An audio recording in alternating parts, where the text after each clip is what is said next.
Chapter 6. Can we prevent inflation and still achieve full employment? Keynes's general theory analysis was developed in the 1930s after Britain had suffered more than a decade of high unemployment and depression, and not inflation. It is not surprising therefore that Keynes devoted most of his theoretical analysis in his general theory to curing the unemployment problem and relegated his discussion of changes in the price level to a single chapter in his general theory book. Inflation becomes a serious problem when it reflects rising prices in many of the producible goods and services households purchase. Since the prices of producible are related to the costs of production of these goods and services, Keynes associated inflation with factors that caused the money costs of production to increase. Often inflation tends to occur when enterprises are increasing production levels and the economy in general is expanding. Keynes identified two main causes of a rising price level for new goods and services coming off the production line. These are: 1. Diminishing returns or bottlenecks in production cause increasing production costs as firms tried to increase production output. Diminishing returns inflation occurs when there is a real cost of expanding output in the sense that any expansion requires more labor time to produce the next unit of output than the amount of labor time necessary to produce the previous unit of output. Diminishing returns inflation involves a real increase in cost since it implies more labor effort is needed to produce the next unit of output as production flows expand. Increase in the money wage unit. In this case, any increase in the money wage rate per unit of labor time employed that is not offset by an increase in labor productivity that produces more output units per unit of labor time. This wage increase in excess of any increase in labor productivity means that every unit of produced output will be associated with increased labor costs compared to the labor costs per unit produced before the money wage rate increased.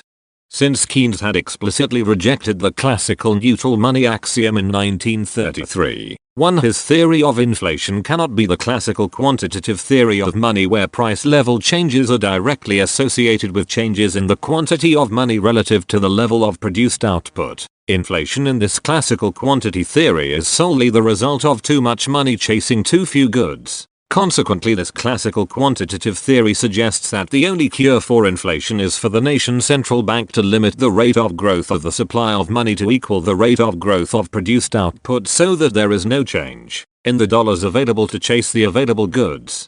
If central bankers believe in this quantitative theory of money and the price level, then to achieve if the central bank sets a target rate of inflation rate that the central bank believes desirable, say 2%. Then monetary policy should increase the quantity of money 2% more rapidly than the rate of increase in the gross domestic product of the nation.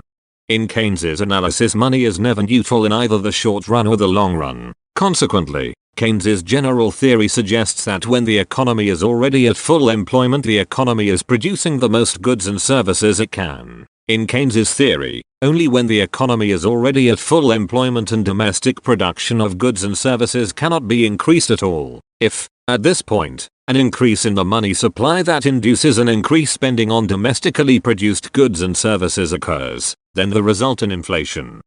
The Keynes post-Keynesian theory suggests that whenever there is persistent unemployment in the system, the proper target of central bank monetary policy is 1. To create and maintain sufficient liquidity in the system and 2. To encourage saving, borrowing, by private sector decision makers in the hopes they will spend the borrowed funds to purchase additional products from domestic industries. If this easy monetary policy does create an increased market demand, this will encourage enterprises to hire more workers.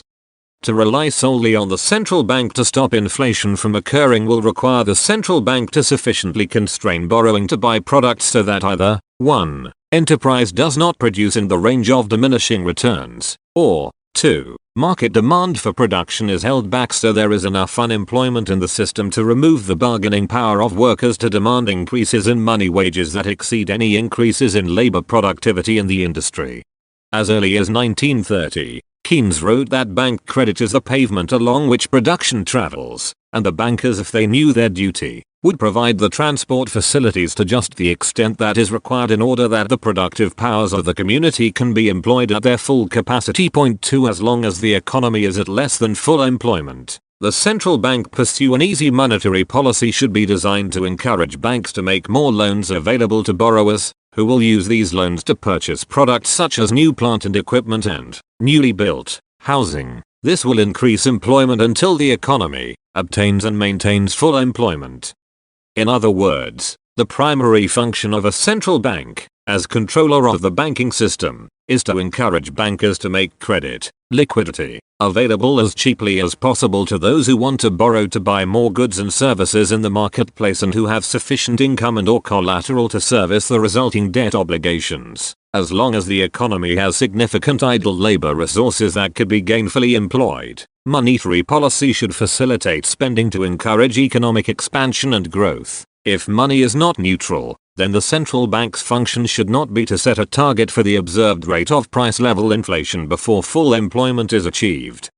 If the economy is at less than full employment while inflation is occurring at a rate that the central bank believes is undesirable, then the only way the central bank can attempt to reduce this observed inflation rate is if it increases interest rates and restricts bank credit availability to private sector borrowers. This anti-inflation monetary policy can work if it reduces aggregate market demand sufficiently, if encourages entrepreneurs to reduce production that either 1. depresses production below the area where diminishing returns occurs, or 2. if the lower market demand induces employers to reduce the number of workers they hire. This reduction in demand for labor then may reduce the power of labor to demand higher wages and therefore reduce the pressure of rising labor production costs to increase the level of prices.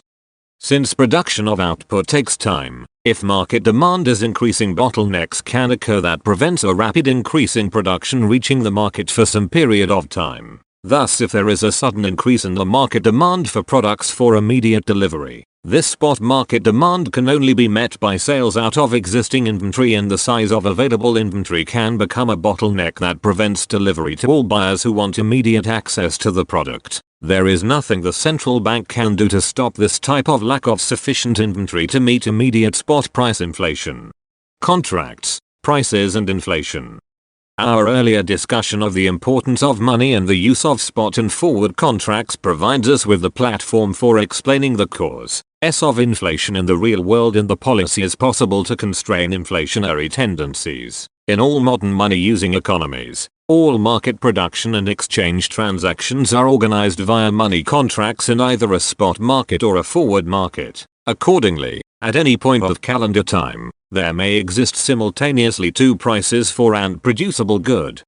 These two prices are 1. the spot price for immediate delivery, and 2. the forward price, that is today's contractual agreed on price to pay at a specific future date, or dates, when product delivery and payment are contractual agreed upon. Since production takes some period of calendar time before the final goods can appear in the market, the spot price for a product will deal with commodities already produced and are currently being held in inventory for immediate sale on the market. Forward prices will be associated with goods whose production will begin if the buyer is willing to enter a contractual order to receive delivery when the product is finished and comes off the end of the production line.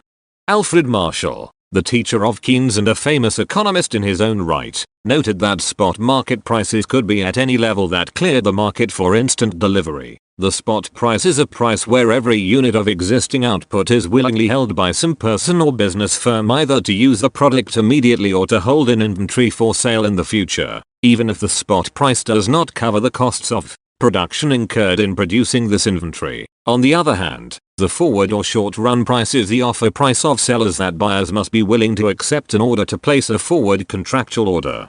With that forward contractual order in hand, the seller will undertake the necessary productive activity to assure the product will be available for delivery at the specific forward contractual future date. In other words, all forward prices are associated with the necessary money costs of production, including profits, that are required to be paid to the business firm to encourage entrepreneurs to hire enough productive inputs to achieve a specific production output target at a specific point of time. It should be noted that in our world of experience, it is a stylized fact that except at the retail level, almost all production is related to forward contractual orders received by the producer-seller. In his earlier treatise on money, Keynes had identified two types of inflation and deflation: commodity inflation, or deflation, and incomes inflation, or deflation. Commodity inflation was identified with rising spot market prices over time, where at any immediate point of time only pre-existing stocks of goods in inventory can be sold on the market. Since production takes some duration of calendar time to occur, if there is a sudden increase in spot market demand for products, there can be no available augmentation of existing stocks for immediate delivery to constrain this spot market inflation. The immediate result is a commodity spot price inflation. If commodity inflation has occurred, then holders of the pre-existing durable producibles can sell their inventory at a higher spot price than previously and thereby obtain a capital gain on their holdings. The second form of inflation, incomes inflation, is associated with rising prices that are associated with increases in the money costs of production and/or profit margin associated with each unit of goods produced. These money costs of production represent the income payments to wage and salary earners, material suppliers, lenders, and profit recipients. In other words, if the money costs per unit of production increase and are being paid, then owners of at least some of the inputs to the production process are receiving higher money incomes. One of the most widely used forward contracts is a labor hiring contract, where entrepreneurs agree to pay workers a specified money wage per hour, or per week, or even per annum for the duration of the labor contract. This incomes inflation taxonomy highlights the obvious but oft neglected fact that, given productivity relations, inflationary increases in the prices of domestic producible goods are always associated with, and the result of, an increase in some domestic residents' money income earned in the production process. Often this incomes inflation is associated with increases in the money wages paid workers via a forward labor hiring contract. If this wage increase is greater than any productivity increase per worker, then the costs of production must have risen. Accordingly, if the nation is to adopt a policy of achieving a constraint on the rate of incomes inflation of domestically producible goods, one must somehow have a policy, an incomes policy, which constrains the rise in the money income of owners of inputs, often typically wage rates, since labor costs are usually a major cost of production. The inflation process in a Keynes world. Spot prices, by definition, move in step with immediate changes in the market demand for immediate delivery of existing products. Thus, at any moment in calendar time, every unexpected sudden increase in demand for products and/or services for immediate delivery can produce an increase in spot prices, while a fall in market demand for immediate delivery will result in a commodity price deflation.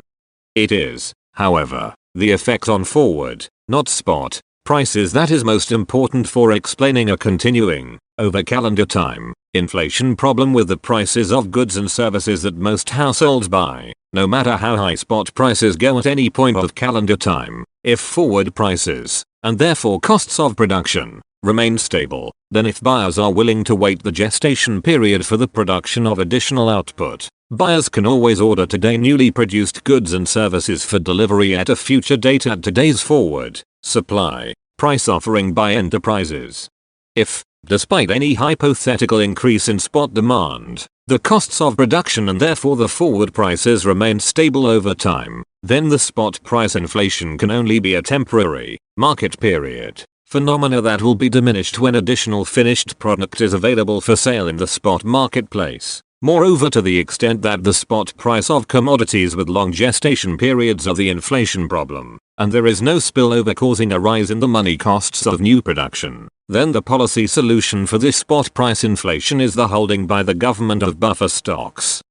Buffer stocks. Since a spot or commodity price inflation occurs whenever there is a sudden and unforeseen change in demand or available supply for immediate delivery, this type of inflation can easily be avoided if there is some institution that is not motivated by self-interest but instead maintains a buffer stock to prevent unforeseen changes in spot demand and supply from inducing significant spot price movements. A buffer stock is nothing more than some commodity shelf inventory that can be moved into and out of the spot market to buffer the market from disorderly price disruptions by offsetting the unforeseen changes in spot demand or supply.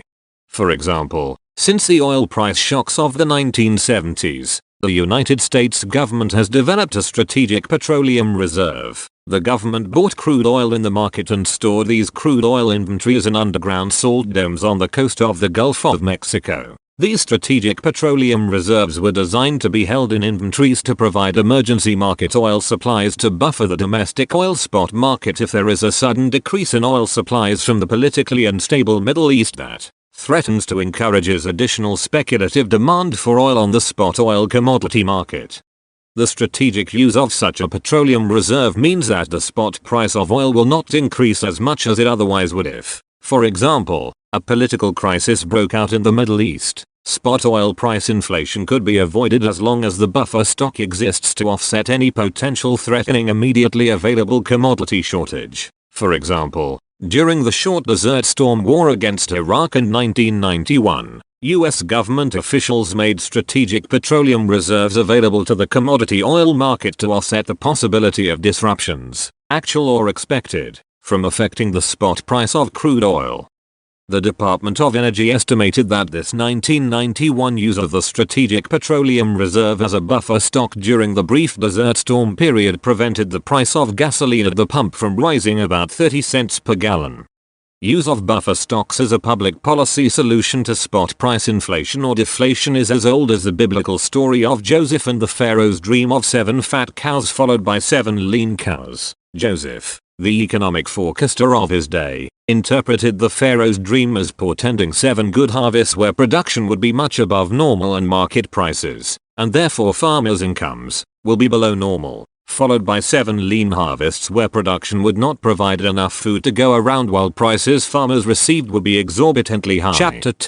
Joseph's civilized policy proposal for avoiding inflation and deflation in food prices was for the government to build up and store a buffer stock of grain during the good years and release the grain to market to be sold without government profit during the bad years. This would maintain a stable price over the 14 harvests and avoiding inflation in the bad years while protecting farmers' incomes in the good harvest years. The Bible records that this civilized buffer stock policy to stabilize commodity prices and farmers' income over a period of 14 harvests was a resounding economic success. Incomes inflation. Increases in money wages, salaries and other material costs in production contracts always imply the increase in someone's money income. The costs of production of a firm are the other side of the coin of the income of people who provide labor or other resources for use by the firm in the production process. A cost of production always represents someone's income. With slavery illegal in civilized societies, the money-wage contract for hiring labor is the most universal of all production costs. Labor cost accounts for the vast majority of production contract costs in the economy, even for such high-technology products as NASA spacecraft. That is why, especially during the first 4 decades after the Second World War, consumer price inflation was usually associated with money wage increases. Wage contracts specify a certain money waged per unit of time over the duration of the contract. This labor cost plus a profit margin or markup to cover material costs, overheads, and profit on the investment become the basis for managerial decisions as to the prices they must receive on a forward sales contract to make the undertaking worthwhile in terms of covering costs and returning a profit. If money wages rise relative to the productivity of labor, then the labor costs of producing each unit of outputs increase. Consequently, firms must raise their sales forward contract price if they are to maintain profitability and viability. When any production costs per unit of output are increasing, then forward contract prices for orders for produced goods and services are rising throughout the economy. The economy is suffering a forward contract or incomes inflation. To prevent incomes inflation, there must be some constraint on the rate of increase of money incomes relative to productivity. This requires some form of incomes policy. Incomes policy. For several decades after the Second World War, money wage rates were increasing faster than labor productivity in most developed nations. This was a major factor in the incomes inflation these nations experienced. To understand why this was so prevalent at that time, we must recognize the change in the nature of the industrial society that came after the Second World War. As John Kenneth Galbraith noted, the market with its maturing of industrial society and its associated political institutions loses radically its authority as a regulatory force, and, partly it is an expression of our democratic ethos. 4. After the devastating loss of income experienced by most households during the Great Depression of the 1930s, The emerging ethos of the common man in democratic nations held that people should have more control of their economic destiny. The Great Depression had taught that individuals cannot have control of their economic lives if they leave the determination of their income completely to the tyranny of the free market. Consequently, after World War II, in societies with any democratic tendencies, people not only demanded economic security from their economic system, but they also demanded to play a controlling role in determining their economic life. This required power to control one's income. The result was an institutional power struggle for higher money incomes between unions, political coalitions, economic cartels and monopolistic industries. When these power struggles led to demands for higher incomes at any level of production, the result is incomes inflation. As long as the government guarantees that it will pursue a full employment policy, then each self-interested worker, union, and business entrepreneur has less to fear that their demand for higher prices and money income will result in a significant loss in sales, resulting in earning less income and unemployment. As long as the government accepts the responsibility for creating sufficient aggregate effective demand to maintain the economy close to a full employment level of output, there may be no market incentive to stop this recurring struggle over the distribution of income when all available resources are being utilized. Full employment policies assures that there would no longer exist what Marx called the industrial reserve army of the unemployed to constrain the demands of employed workers for higher wages. In a laissez-faire market environment, employers are free to choose to hire workers from the pool of unemployed to replace workers currently employed. In this free market system, a significantly large industrial reserve army of the unemployed can be a major force that constrains organized workers' demand for higher money wages. If the government assures a persistent full employment policy, what is to constrain workers from persistently demanding higher money wages? In an open economy where free trade exists and multinational enterprises make important decisions regarding where geographically production is to take place, foreign workers who earn wages significantly below that of domestic workers can act as the equivalent of a Marxian industrial reserve army to keep domestic money wages constrained and even many domestic workers unemployed. Since the 1990s, with the continuous push for globalized free trade, the almost unlimited supply of unskilled and semi-skilled workers in countries such as China and India willing to work at much lower wages than those that prevail in the West have acted similar to a Marxist industrialized army of the unemployed in limiting Western workers' ability to even maintain, on average, the existing money wage rate. We will discuss possible policy solutions for this problem of outsourcing production to emerging economies with low-paid workers in the following chapters. Consequently, by the beginning of the 21st century, the threat of runaway high rates of incomes inflation due to inflationary money wage increases have fallen off the radar screen of most OECD nations. In fact, price deflation has become a depressing factor in some Western developed nations. For those classical economists who believe in the beneficence of the invisible hand of free markets, there is only one way to combat any incomes inflation that may occur in our economy. In a free society where people are motivated solely by self-interest, workers and entrepreneurs are free to organize to demand a higher price for their services, even if such demands are inflationary. As the former Prime Minister of England, Mrs. Thatcher, was often quoted as warning, one of the rights of a free society is the right to price oneself out of the market. In the decades immediately after the Second World War, to restrain inflationary wage demands often by unionized workers and entrepreneurs lacking significant competition in the marketplace, a policy where the nation's central bank constrained the banking system from providing all the working capital finance necessary to pay these inflationary income demand was thought to be the only game in town. The resulting lack of sufficient effective market demand did sometimes create situations where those demanding higher money incomes were, as Mrs. Thatcher had stated, often priced out of the market. If an independent central bank adamantly refuses to increase the money supply sufficiently to finance inflationary income demands of owners of domestic factors of production, then the resultant slack demand in the marketplace for domestic goods and services can discipline all workers and firms with the fear of loss of sales and income. The hope is that this fear will keep wage and price demand increases in check. To make this fear credible, central banks have adopted a policy of telling the public that they have a target of some inflation rate.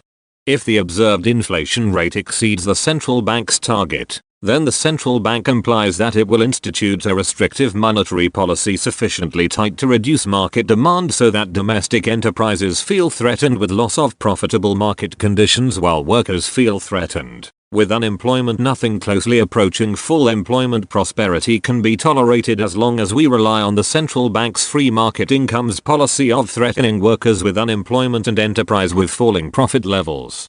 Thus those who advocate that central banks publicly announce a low inflation target on which the monetary policy will depend are implicitly endorsing an incomes policy based on creating fear expectations of loss of jobs, sales revenues, and profits for enterprises that produce goods and services domestically. An incomes policy of fear, it is believed, will keep owners of the domestic factors of production in their place. The amount of slack demand necessary to enforce this incomes policy of fear will depend on what some modern classical economists call the domestic natural rate of unemployment. This natural rate is defined as the necessary rate of unemployment which prevents workers to demand increases in money wages that exceed increases in labor productivity and therefore create wage price inflation. Accordingly, proponents of this inflation targeting incomes policy of fear are implicitly suggesting that the natural unemployment rate will be smaller if government liberalizes labor markets by reducing, if not completely eliminating, long-term unemployment benefits or other money income supports including minimum wages, employer contributions to pension funds, employer-provided health insurance for their employees, legislation protecting working conditions, etc. The belief is that workers will be less truculent and more willing to accept the existing wage structure when the government removes unemployment benefits and other support policies.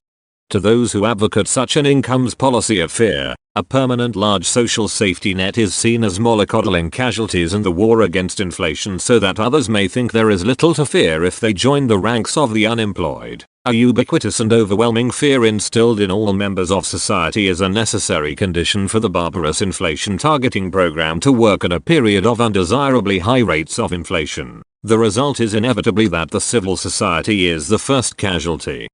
With the integration of populous nations such as China, India, etc. into the global economy of the 21st century, as we have already suggested, another industrial reserve army has been introduced into the economies of many OECD nations. Since the 1990s, with the almost unlimited supply of idle and unemployed workers, often including children, in these populous nations who are eager to accept jobs at wages much below those prevailing in the major OECD nations and the growing phenomena of outsourcing of manufacturing jobs and services incomes, the labor forces of major industrial nations have been significantly constrained in their wage income demands.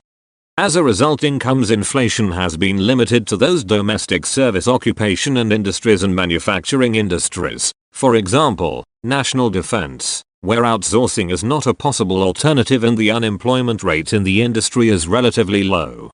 As cheap foreign workers have often replaced higher paid domestic labor in many production processes, enterprise profit margins have been increasing. The result has been significant increases in the profit share of income, often leading to large increases in the income of senior managers and owners of many business enterprises. The result has been a growing inequality of income between the unskilled, semi-skilled and even some skilled workers in Western industrial nations and the domestic managers and owners of multinational corporations who can engage in outsourcing of their lower-end jobs and demanding higher profit margins on the segment of their integrated chain that provide goods and services domestically.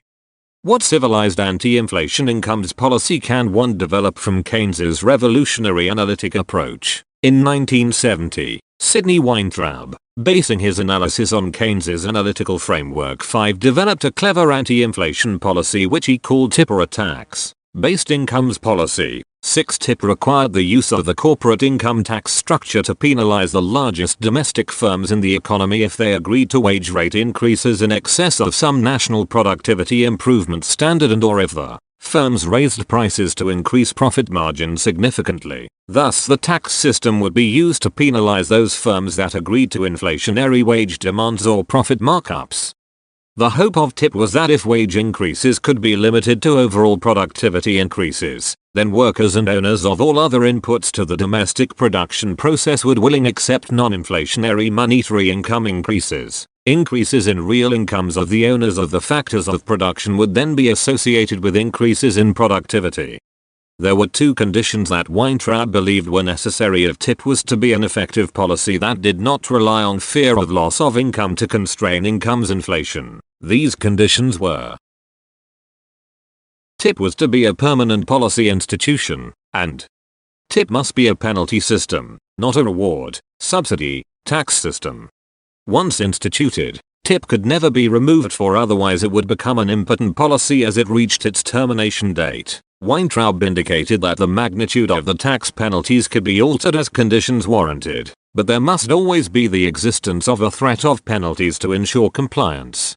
Secondly, a reward TIP, that is, one which reduced people's taxes if they adhered to the national wage standard, would be administratively unworkable, as everyone would claim the reward and it would be up to the government to prove which claimants were not entitled to the reduction in taxes. Weintraub suggested that TIP was similar to the way government enforces speed limits on the nation's highways. If one exceeds the speed limit, which is always in place, one paid a speeding fine. Governments never paid good drivers for not exceeding the speed limit. Unfortunately, the United States and many other nations have never seriously attempted to develop a permanent penalty-oriented TIP. Instead, in the last decades of the 20th century, inflation was typically fought via the typical monetarist incomes policy of fear, that is, restricting the growth of the money supply so as to create slack labor markets via recession. Those who raise their wages above productivity growth will then find themselves priced out of the marketplace. The real cost of such a monetarist incomes policy to many industrialized nations in the last decades of the 20th century was significant. For countries such as Germany and France, double-digit unemployment rates, previously unseen since the Great Depression, became the norm. Only in recent decades has the problem of inflationary wage demand been almost eliminated by enterprises outsourcing jobs to production plants in foreign nations. This outsourcing by management forces the remaining employed domestic workers to accept stagnant wage rates while being sufficiently thankful that their jobs have not been outsourced. Weintraub, the perpetual believer in the use of human intelligence rather than brute market forces to encourage socially compatible civilized behavior, believed that ultimately some form of civilized incomes constrained policy would be seen as a more humane policy to control inflation without the necessary depressing side effects of traditional monetarist policy.